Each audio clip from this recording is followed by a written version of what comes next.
नमस्कार दोस्तों, कैसे हैं आप लोग। बात करेंगे हुंडई आईपीओ की। क्या कुछ हो सकता है, कितनी गिरावट देखिए, आज 7 से 8% तक की गिरावट हुई है। कल के डेट में क्या हो सकता है, आपको क्या करना चाहिए, पूरा यहाँ पर एनालिसिस हम करने वाले हैं। बहुत बड़ा खुलासा करने वाले हैं। उससे पहले पी&एल देख सकते हैं, जो कि 6 महीने 1 महीने का प्रॉफिट यहाँ पर देख सकते हैं। लाखों का प्रॉफिट है और नहीं। अभी देखो, अभी आज की भी आपको मैं यहाँ पर बता देना चाहूँगा। देख लो आप, ये देखो, आज की भी यहाँ पर आप प्रॉफिट देख सकते हो। 14,000 के आसपास का जो प्रॉफिट है वो आपके सामने है। देखिए, मार्केट भी अभी ओपन है, ठीक है, मार्केट भी अभी ओपन है और चल रहा है। गिरावट तो हुई है, 1-1.5% के आसपास की गिरावट हुई है। निफ्टी बैंक निफ्टी हर एक के अंदर हुई है, लेकिन हमारा जो प्रॉफिट है लाइव आपको मैं दिखा रहा हूँ। तो ऐसी वैसी बातें नहीं है कि शायद ही कोई आपको अपना पी&एल दिखाता हो। तो यहाँ पर सारा कुछ आपके सामने है, कुछ भी यहाँ पर छुपाने वाली बात नहीं है।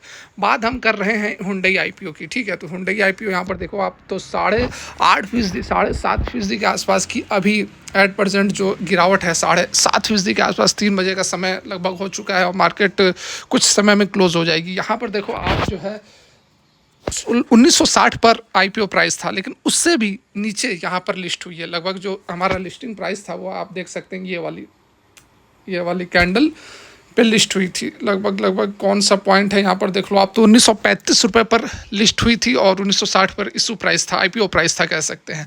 तो आईपीओ प्राइस से भी यह नीचे लिस्ट हुई और उसके बाद बड़ी रेड कैंडल बनी और जो है गिरावट आपके सामने आप देख सकते हैं कि लगातार स्टॉक जो है वह गिरता हुआ नजर आ रहा है और 1815 पर फिलहाल ट्रेड कर रहा है।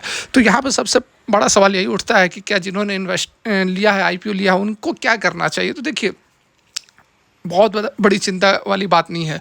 वैसे कोई निगेटिव बात यहाँ पर नहीं है। मार्केट का ओवरऑल सेंटीमेंट निगेटिव है। आज आप देखो 1.5% के आसपास, 1 सवा 1.25% के आसपास निफ्टी बैंक निफ्टी गिरी हुई है। तो मैक्सिमम स्टॉक्स जो है वो करेक्ट हो रहे हैं। सभी स्टॉक्स के अंदर गिरावट है। और जब इसकी लिस्टिंग हुई थी, आईपीओ की जब लिस्टिंग हुई थी, या फिर ग्रे मार्केट में जब प्रीमियम चल रहा था, उस समय भी आपने सुना होगा कि बहुत अच्छे यहाँ पर प्रीमियम नहीं चल रहे थे। वहाँ भी डिस्काउंटेड रेट पर ही यह ट्रेड कर रहा था। तो जिस कारण से कि एक तो माहौल भी बहुत अच्छा नहीं था इसके आईपीओ को लेकर, और दूसरा जब यह लिस्टिंग हुई आज 10 बजे के बाद से ऑफिशियली यहाँ पर ट्रेडिंग शुरू हो गई, उसके बाद से लगातार मार्केट भी वीक बना हुआ था। तो दोनों फैक्टर यहाँ पर काम किया और वही कारण है कि स्टॉक जो है लगभग 8% के आसपास का करेक्शन मोड हमें स्टॉक के अंदर देखने को मिल रहा है।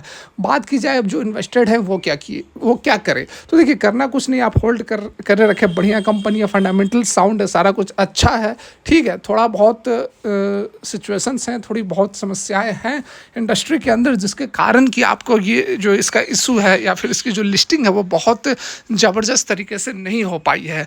नए लोग यदि एंट्री लेना चाहते हैं तो थोड़ा वेट कर सकते हैं, थोड़ा और करेक्ट हो जाने दीजिए। जिस तरह से माहौल है, जिस तरह से मोमेंटम बना हुआ है, मार्केट का जो इन्वायरमेंट है, उसके तहत यहाँ पर थोड़ी और गिरावट हो सकती है। उसके बाद नए इन्वेस्टर्स जो हैं वो यहाँ पर एंट्री ले सकते हैं, और जिनको अलॉट हुआ है वह भी होल्ड करे। वो करेक्ट रिकवरी ज़रूर करेगी, क्योंकि बहुत ज़बरदस्त कंपनी है। वैसी कोई चिंता वाली बात नहीं है। फंडामेंटल्स वगैरह सारा कुछ यहाँ पर साउंड है। यहाँ पर देखिए, अगर मैं आपको दिखाऊँ कुछ, ये देखिए क्या कुछ अपडेट निकल कर आ रहे हैं इसके लिस्टिंग को लेकर।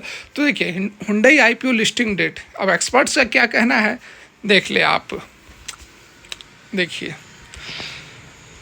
ट्रेडिंग मेंबर्स जो हैं, मतलब कि आज ट्यूसडे से इफेक्टिव हुई है। इक्विटी शेयर्स जो है हुंडई मोटर इंडिया लिमिटेड के shall be listed and admitted to dealing on the exchange in the list A of the group securities, ठीक है। 10 बजे के बाद से यहाँ पर ट्रेडिंग आज के डेट में शुरू हो गई है। देखिए, हुंडई मोटर के जो शेयर्स थे वो लगभग 60 से 65 रुपये, 70 रुपये नीचे ही लिस्ट हुए हैं, ठीक है।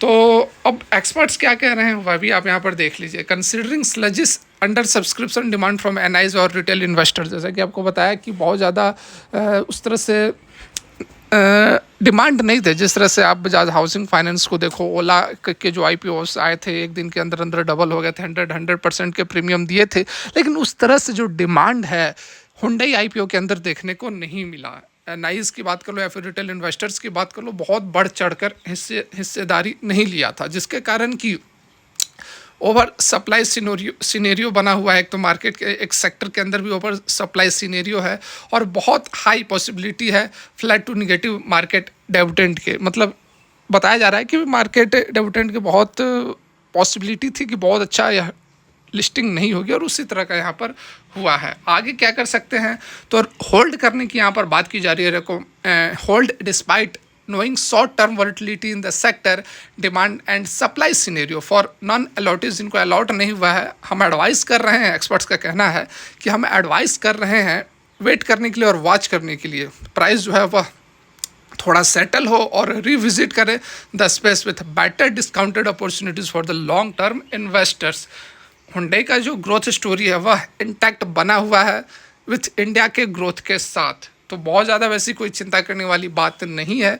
हुंडई जो है सेकंड लार्जेस्ट प्लेयर है, 14.5% के आसपास की डोमेस्टिक मार्केट के अंदर हिस्सेदारी है, शेयर है, ठीक है। तो कंपनी बढ़िया है, कोई भी चिंता करने की बात नहीं है। वो होल्ड करे, जिनको अलॉट हुआ है, थोड़ा बहुत रिस्क लॉस हो रहा है तो वो होल्ड करे, प्रॉफिटेबल हो जाएंगे और मार्केट जिस तरह से रिकवर करेगा तो ये जो आपको 8% की गिरावट आज हुंडई के अंदर नज़र आ रही है, जिस दिन मार्केट रिकवर करेगा उस दिन आपको 8-10% हुंडई भागता हुआ नज़र आएगा, बिल्कुल नज़र आएगा। ये मेरी बात आप याद करके रखें, नोट करके रखें। तो फिलहाल के लिए यहीं तक, बहुत ज़्यादा फिर से कहूँगा चिंता करने की ज़रूरत नहीं है।